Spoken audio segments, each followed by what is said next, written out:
안녕하세요, 조승현입니다. 우리가 뮤지컬 하면 대체로 미국의 브로드웨이나 영국을 떠올리지만 프랑스에서도 굉장히 유명한 뮤지컬이 있죠. 바로 수십 년 동안 계속 공연을 이어나가고 있는 노틀담 드 파리라는 뮤지컬입니다.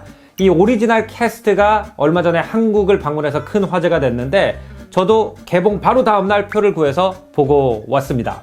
이걸 보고 있자니 굉장히 많은 감정들이 또 막 떠오르고요. 제가 중세 덕후 때 공부했던 내용들도 머릿속에서 막 피어오르더라고요. 그래서 오늘 그걸 기반으로 컨텐츠를 한번 만들어 보려고 합니다.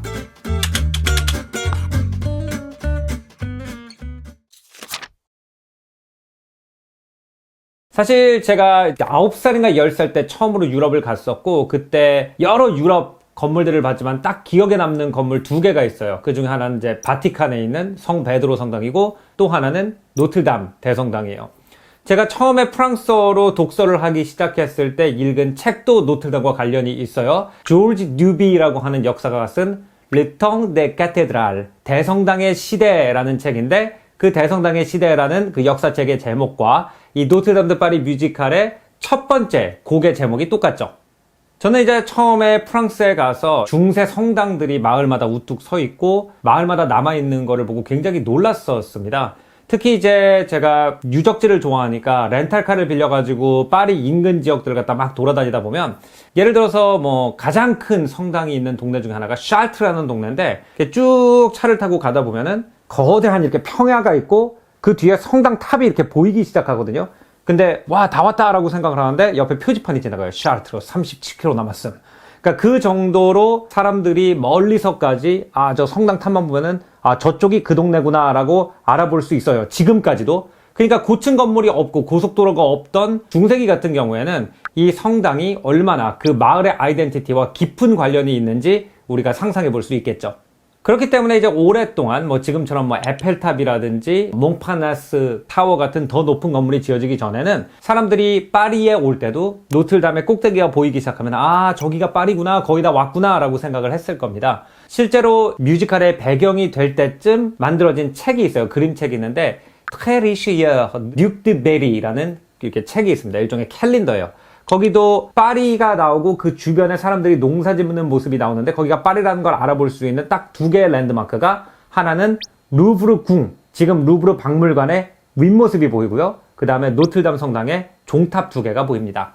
또 저 같은 역사 덕후들한테 노틀담이 중요한 이유는 원래 이제 지금이야 우리가 옛날 건물을 보면 저거 보존해야지 소중한 거지 라고 생각을 하지만 17세기 말 18세기 초반까지만 해도 우리가 알고 있는 문화재 보존, 컨저베이션이라는 개념이 없었다고 합니다. 그래서 1830년 정도에 이 노틀담도 저거 너무 낡았다, 이제 한번 싹 갈아엎을 때 되지 않았냐 라고 부수려고 했다라고 해요. 근데 이 빅터 류고가 쓴 원작이죠. 이 뮤지컬의 원작인 노틀담 드 파리, 우리는 노틀담의 곱추로 주로 알고 있는 이 작품이 인기를 끌면서 노틀담을 부수지 않고 오히려 유젠 비올렐 듀크라고 하는 건축가의 손에 의해서 더 중세기 모습에 가깝게 복원이 된 그런 성당으로 유명하죠.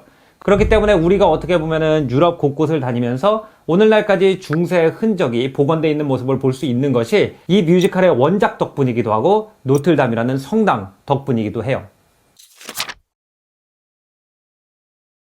그래서 우리가 대체로 초기 중세기 하면 떠오르는 스타일은 이제 로마네스크 스타일이죠. 로마네스크는 원형으로 되어 있는 아치와 그리스 로마 시대를 연상케 하는 기둥 중심으로 되어 있는 베럴볼트라고 하는 지붕이 올려져 있는 이제 그런 성당들이에요.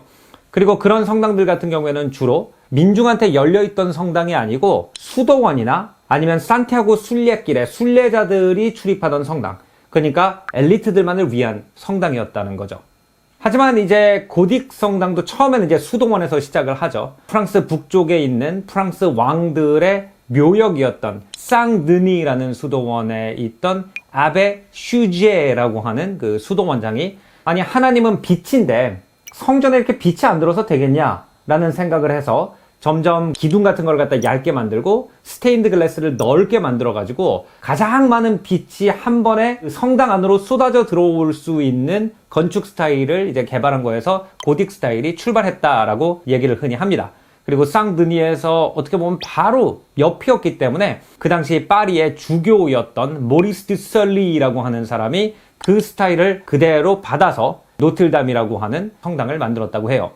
이 시기에 이제 시골 여러 군데에 퍼져 있던 그런 예술적인 노하우가 파리 같은 대도시에 몰려들고 그것이 상업자본과 만나면서 파리에 있는 노틀담 성당뿐 아니라 뭐 루앙, 아미앙, 뭐 랑스 이런 데 이제 고딕 성당들이 막 올라가기 시작하거든요. 이 기간을 이제 프랑스 역사책에서 특히 아까 제가 말씀드린 조르지 듀비라는 사람은 에소라는 단어를 써서 표현을 하더라고요. 에소라는 건 날아오르다라는 뜻이에요. 그래서 이걸 너무 그 뮤지컬에서 잘 표현한 게 Il est venu le temps des cathédrales, 대성당의 시대가 왔다라고 하면서 그 다음에 뭐라고 그러죠? 우리가 시를 돌과 유리로 표현하려고 했다. 그죠? 에소의 시대에 막 여기저기 우후죽순처럼 올라가던 고딕 성당들을 보면은 하늘로 날아가고 싶은 욕망이 돌과 유리로 표현됐다는 그런 느낌이 너무 잘 맞는 것 같아요. 또 이제 한 도시 사람들이 이 성당을 그렇게 중요하게 여겼던 이유는 이것이 그 마을 사람들의 전체 노하우, 예술적인 노하우, 수공업 노하우가 다 모여있는 종합예술이기 때문에도 그렇습니다. 그래서 예를 들어서 석공들이 건물을 지어야 되지만 또 그 안에 있는 스테인드 글라스는 유리공예를 하는 사람들이 구원해서 또 그걸 납땜으로 붙여야 되고 뭐 이런 것들이 있었기 때문에 그 당시 파리에 여러 개의 이제 길드들이 있었겠죠. 각 전문 기술을 기반으로 한. 근데 그 모든 길드가 전부 다 참여해야 되고 전부 다 자기네 길드가 할 수 있는 최선을 다해야만 만들 수 있는 것이 이제 이런 대성당이었죠. 그렇기 때문에 이것은 공공예술이라는 단어에 가장 잘 맞는 작품이다라고 할 수 있을 것 같아요. 이 뮤지컬에서 제가 생각할 때 가장 감동적인 장면 중에 하나는 프롤로라고 하는 종교인과 피부스라고 하는 어떻게 보면은 기사죠. 이 귀족 계층의 사람과 그 다음에 콰지모도라고 하는 곱추, 고아 세 명이 전부 다 에스메랄다라고 하는 한 명의 집시 여인을 사랑하다가 일어나는 일들을 이제 그린 거죠.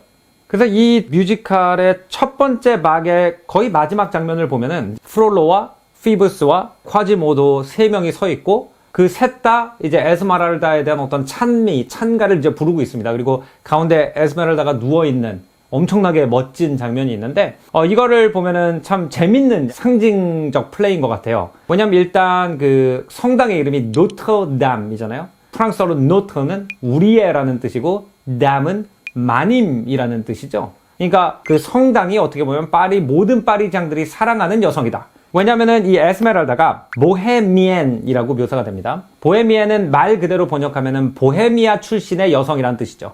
집시들이 원래 어디서 왔냐 그러면 헝가리 쪽에서 왔다 아니면 루마니아 쪽에서 왔다라고 알고 있지만 그 당시 사람들은 지리가 오늘날처럼 명확하게 구분이 안 돼 있었기 때문에 아마도 체코 보헤미아 근처에서 오지 않았을까 그래서 집시들을 보헤미안이라고 불렀죠. 그리고 이제 빅토르 유고의 시대가 되면은 라 보엠이라는 것이 마치 집시처럼 자유분방하고 춤과 노래와 예술과 함께 하는 것을 더 중요시하는 그 파리의 예술가들을 전체적으로 보헤미안이라고 부르기 시작할 때죠. 그러니까 에스메랄다가 보헤미안이라는 것은 에스메랄다가 예술의 상징 또는 그 예술이 주는 자유의 상징이라는 것이 되고 그 예술이 주는 자유는 평민이든 귀족이든 사제든 전부 다 사랑하는 것이다. 그리고 그 사랑이 합쳐져 가지고 노트담 우리의 마님이다. 그리고 그 예술을 결정체를 만들면 뭐예요? 이 노트담 성당이라는 건물로서 만들어졌다. 뭐 이렇게 해석을 할 수도 있을 것 같아요. 근데 이게 참 재밌는 게 뭐냐면 이 예술이 3부제잖아요. 중세 3부제. 그 성직자 계급, 귀족 계급, 그리고 평민 계급한테 각각 다른 의미를 가지는 것도 이 뮤지컬에서 어떻게 그렸는지 참 흥미로웠어요. 그러니까 프롤로 같은 경우에는 자기가 정의의 사도라고 생각을 하죠. 성직자이기 때문에. 하지만 그 정의의 사도로서 자기가 역할을 하는 것이 얼마나 자기 내면에 있는 인간성을 배반하는지를 갖다 끊임없이 느끼고 직면하게 만드는 것이 바로 예술이다. 그렇기 때문에 프롤로는 에스메랄다를 사랑하면서 겉으로는 굉장히 정의로워야 하는데 사실 속으로는 내면의 갈등이 굉장히 많은 걸 깨닫게 해주는 것이 바로 이 보헤미아 예술과 자유고 그 다음에 이제 피버스 같은 경우에는 좀 아이러니해요. 왜냐면 이 피버스는 에스메랄다를 사랑하지만 자기의 원래 약혼녀가 있습니다. 근데 그 약혼녀의 이름이 플레어 드 리예요. 플레어 드 리는 프랑스 왕실 문양에 있는 그 백합 문양을 말하죠. 그렇기 때문에 어떻게 보면은 왕에 대한 충성일 수도 있고 아니면 자기 가문의 영광을 상징할 수도 있고 아니면 귀족으로서의 어떤 노블레스 오블리지일 수도 있는데 결국 예술에 잠깐 사랑에 빠지지만 나중에 정신을 차리면은 플레어 드 리 왕실의 문양을 갖다 쫓아갈 수밖에 없는 모습으로 이제 피버스를 그렸어요. 하지만 이런 갈등 없이 예술이 없으면 살아갈 수 없는 존재는 이게 프랑스 혁명이 일어난 지 얼마 안 된 다음에 쓴 소설이기 때문에 콰지모도예요. 겉으로 볼 때는 이제 장애가 있고 고하고 그리고 가난하죠. 하지만 이 사람이 하는 일, 노틀담에 종을 쳐가지고 사람들을 깨우고 사람들한테 시간을 알리고 가장 중요한 일을 사실 하고 있단 말이에요. 근데 그 나중에 에스메랄다가 처형을 당한 다음에 에스메랄다의 시체를 안고 Dance 에스메랄다, Chante 에스메랄다, 에스메랄다야 춤춰라, 노래해라 라는 얘기를 해요. 그러니까 그 평민들의 삶에 있어가지고는 그 고단을 이겨낼 수 있는 춤과 노래가 사라졌을 때 그것이 얼마나 비극적인지를 갖다가 보여준다. 그래서 예술을 가장 깊게 이해하는 것은 세 계급 중에 결국 평민계급이다라는 프랑스 혁명 직후의 사고방식을 반영했다고 저는 생각을 했습니다. 근데 이때 이제 파리 사람들한테 노틀담이 중요하다. 우리 가운데 이런 공공예술의 흔적이 있는 것, 과거의 흔적이 있는 것이 이렇게 소중한 거다라는 얘기를 빅tor 유고가 이때는 꼭 할 필요가 있었죠. 왜냐하면 노틀담이 철거가 될 거냐 되지 않을 거냐에 대해서 사람들이 얘기를 하고 있을 때예요. 지금 관점으로 생각해보면 이미 그때 600년 가까이 된 건물을 유적지를 갖다 철거한다? 미친 거 아니야 라고 생각을 할 수 있지만 이 프랑스 혁명 때는 이 노틀담에 대한 관념이 굉장히 달랐습니다. 이 프랑스 혁명을 했을 때 삼부 사회, 귀족과 성직자와 평민으로 이루어진 사회에서 귀족과 성직자가 한 편을 먹고 평민들을 억압한다라고 생각을 해서 이제 혁명을 했죠. 많은 혁명도들이 이제 노틀담의 조각품이라든지 예술품을 파괴합니다. 대표적인 예가 이제 노틀담의 앞부분을 보면은 갤러리 데 로아라고 그래서 구약 성서에 나오는 왕들을 차례대로 조각해가지고 쭉 이렇게 서 있는 그 조각이 있었어요. 근데 혁명도들이 그 조각들을 다 끌어내립니다. 왜냐면 왕이 새겨져 있으니까. 그래서 그 목을 갖다가 다 쳐요. 그 다음에 이걸 갖다가 전부 다 어디다 버립니다. 그래서 이제 노틀담이 뼈대만 남아있고 상당히 이제 흉측한 상태로 변했겠죠. 프랑스 혁명 이후에. 근데 그 이후에도 큰 행사를 노틀담에서 하긴 해요. 하지만 이제 그때 그 당시에 유행하는 스타일로 인테리어를 리모델링 해가지고 하죠. 예를 들어서 나폴레옹 같은 경우에는 자기가 황제라는 타이틀을 썼고 로마 시대의 전통을 이어받은 것을 굉장히 자부했잖아요. 그래서 뭐 독수리로 자기 엠블렘으로 사용하고 나폴레옹의 초상 보면은 이렇게 로마 시대의 어떤 왕자 이렇게 앉아있고 이런 걸 좋아했기 때문에 나폴레옹 시대에는 니오 클래식 스타일, 즉 옛날 로마 건축물을 그대로 따서 재현하는 그런 건축들이 유행을 했어요. 그래서 나폴레옹의 그 큰 대관식 그림 있잖아요. 우리 교과서에도 나오는 그 안을 보면은 이게 니오 클래식 시대의 건물처럼 보입니다. 하지만 그 대관식은 실제로 노틀담 성당에서 일어났어요. 노틀담 성당이 촌스럽다 그래가지고 최신 스타일로 인테리어를 하고 그 안에서 대관식을 치렀다는 거죠. 그러니까 그때까지만 해도 문화유산에 대한 인식 자체가 시대에 안 맞는 건물이다. 근데 새로 지으려면은 너무 비용도 많이 들고 이러니까 그냥 쓰긴 쓰는데 낡은 인테리어 사면 창피하다. 그래서 그때 인테리어도 완전히 새로 만들고 이런 이제 인식이 좀 더 팽배했었던 거죠. 그래서 1842년에 이제 유진 비올렐 듀크라는 건축가가 처음으로 이 건물이 원래 지어졌던 시대랑 최대한 비슷하게 어떻게 보면은 중세답게 복원을 한 것이 지금 우리는 그냥 문화재 복원할 때 당연한 거라고 생각하지만 그 당시에는 첫 번째였을 겁니다. 이제 그런 배경 속에서 오늘날 이제 노틀담의 그 위에 그 플래시라고 그러죠. 탑이 화재로 유실됐죠. 그래서 오늘날까지도 제 프랑스 특히 이런 역사 좋아하는 친구들이 엄청나게 썰전을 벌이고 있습니다. 이 윗부분을 갖다가 컨템포러리한 건축가가 새로 디자인을 해서 그때 화재에 유실이 돼가지고 새로 지었다는 스토리까지 거기다 다시 집어넣는 게 맞는가? 아니면은 이 노틀담의 윗부분을 갖다가 유진 비올렐 듀크가 했던 것처럼 최대한 중세기의 스타일로 다시 올리는 것이 더 역사적으로 의미가 있는가에 대해서 이제 아직도 끊임없이 인터넷 가면은 프랑스 사람들이 싸우고 있거든요. 그래서 이런 화제 때문에 어떻게 보면은 이 뮤지컬의 의미가 더 와닿는다고 생각을 해요.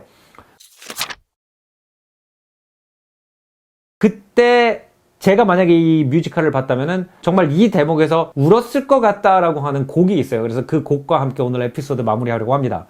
그 곡이 이 뮤지컬 2막의 첫 번째 곡이에요. 프롤로, 아까 말씀드린 그 성직자와 그레고아라고 하는 이 뮤지컬 전체에 어떻게 보면은 내레이터 역할을 하는 시인이 같이 이제 노래를 불러요. 둘 다 세상이 변하는 것에 대해서 부르고 있습니다. 그래서 그레고아가 먼저 이미 배들은 후추를 찾아서 향신료를 찾아가지고 인도 쪽으로 떠났다. 대항해 시대가 이미 시작되고 있다는 거죠. 그러면서 이제 뭐 지구가 둥글다는 것이 뭐 상식이 되고 이러기 때문에 이제 그레고아는 이게 굉장히 긍정적인 것처럼 굉장히 미래를 내다보고 야 신나는 일들이 일어나고 있다는 것처럼 처음에는 노래를 불러요.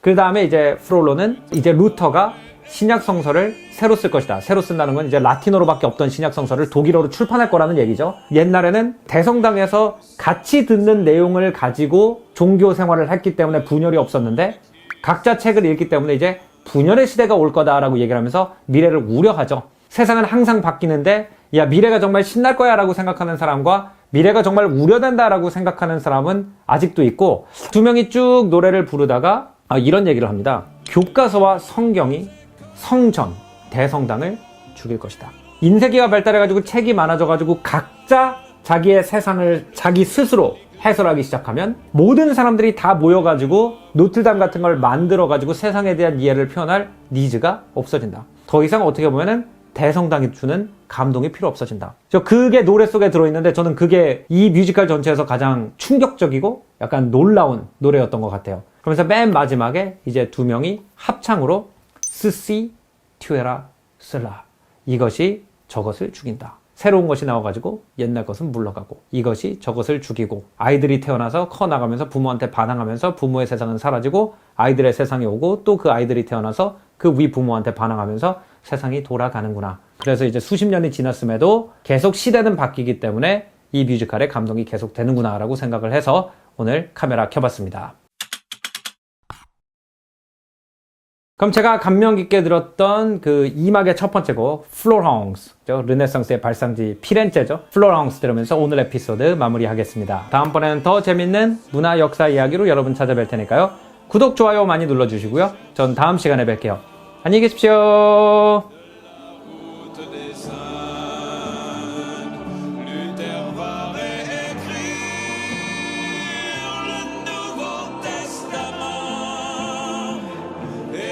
Nous sommes à l'eau.